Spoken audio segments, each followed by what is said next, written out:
penin phat phaladan na phai mu so agent so pathin kathang wa in tuning khwa sunday hi dol hanin pathim wa choila khat kan sa do no min kan sa do ding wa choila cho hele artist nu Neishy Haokip min asa achi jing kahinkho ti he pathim wa choina ding in sange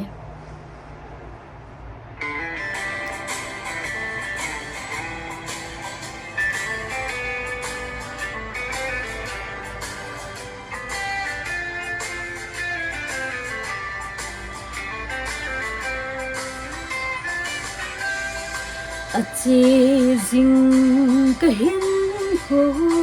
chul theilou bang kana ge hetlou kal pilim tale ka chan ding ka gel ngam po o pha si sa ho koukit thei hita leng na lung oi lâu na đi mang ponge o Pakai Alemsa kaphat cheng na lung oina ding umlou mangthai ke ni hunglhat na asang loupi Phat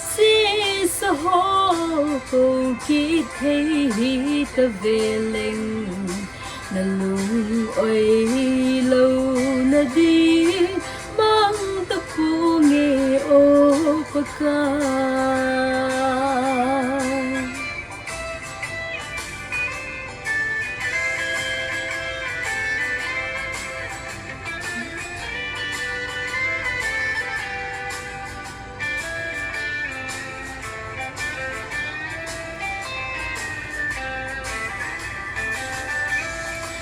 hinlai nikho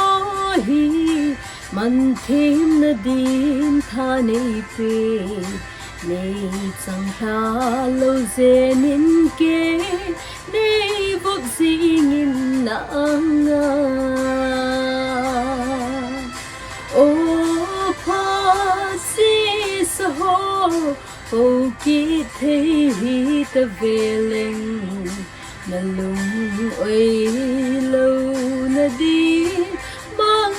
ponge o Pakai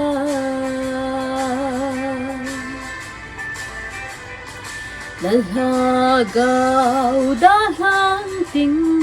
na anga kun zam zong leng nang lâu building ken hetlou nei ngai dam min o Pakai o pha sa ho koukit thei hita leng na lung oi lâu na đi mang ponge o Pakai